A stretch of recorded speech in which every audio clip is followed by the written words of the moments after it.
Guys അങ്ങനെ പ്രേത വീട്ടിൽ പോയി ആരോ മുട്ടുന്നേം കേട്ട് ലാസ്റ്റ് ഞങ്ങളിത് വീട്ടിലെത്തി കണ്ടിട്ടുണ്ട്. ഈ കാര്യമൊന്നും ഇവരോട് ഞങ്ങൾ പറയില്ല കേട്ടോ. എടാ ഈ മണ്ടൻ പറയും ഒറ്റ മിണ്ടിപ്പോലെ ഞാൻ പറഞ്ഞേക്കാം. എടാ നിങ്ങൾ മുഖത്തേക്ക് ലൈറ്റ് കളിക്ക്. ഒരു കാര്യം ആരോടും ആരും പറഞ്ഞേക്കല്ലേ. അപ്പൊ ഇങ്ങനെ കൊല്ലും. പിന്നെ ഇങ്ങോട്ട് കൊണ്ടില്ല. ഇതേ പ്രതിഷ്ഠാദിന ആഘോഷവും ഇത് ഭദ്രകാളി ക്ഷേത്രാടാ. ഭദ്രകാളി തന്നെയാ അമ്പലത്തില്. ആടാ ഭദ്രകാളി തന്നെയാ. പോവാ ദൈവമേ ആരും മിണ്ടിയേക്കല്ലേ. ഗൈസേ ഞങ്ങളിപ്പോൾ ആ വീട്ടിലേക്ക് പോയി അവിടെ അതൊന്നും മില്ലിൻ്റെ എന്തോ മില്ലാന്ന് തോന്നുന്നു അല്ലേ. മറ്റേത് നിഗൂഢമായ താമസിച്ചോണ്ടിരുന്ന ആള് പെട്ടെന്ന് പോയാലേ അവരുടെ ഡ്രസ്സ് അവർ യൂസ് ചെയ്ത് അവിടെ എനിക്ക് സൗണ്ട് ഒക്കെ കേൾക്കുന്നത് നീ പറഞ്ഞത്. നമ്മളത് കേട്ടില്ലേ ഒച്ച. ആ ചില്ലറ എന്തിനാ കവർ കെട്ടി ആവശ്യമില്ല. ആർക്കും വേണ്ട ചില്ലറ. എന്തോ ദുർമന്ത്രമുണ്ട്. എനിക്കൊന്നല്ല അത്ഭുതം. ആരാ മുട്ടിയതാരാ?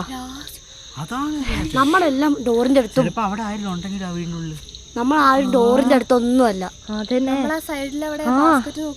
അതന്നെ ദൈവം എനിക്കിപ്പോ ഓർക്കുമ്പോ പേടിയാവുന്നടാ. ആ കാണുന്ന വെട്ടത്തിന്റെ അപ്പുറത്തേക്കല്ലേ നമ്മൾ പോയത്. ആ ഇരുട്ടില് അവിടെ വേറെ ഒരു വീടും ഇല്ല. ഒറ്റ വീടുകളും ഇല്ല. ആരുമില്ല അവിടെ. നമ്മുടെ പുറകെ അങ്ങ് കൂടിയിട്ടുണ്ടോടാ? ചില്ലറ എടുത്തായിരുന്നേ കൂടുമായിരുന്നു.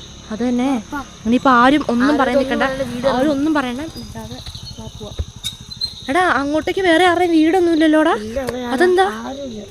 എന്റെ ദൈവമേ കണ്ടോ അതൊരു അളന്നു വെച്ച ഇതുപോലെയല്ലേ. അളന്നു വെച്ചിട്ട് അങ്ങോട്ട് ആരുമില്ല. അതന്നെ സത്യം. അടിപൊളിയായിരുന്നു. അടിപൊളി. പിന്നല്ല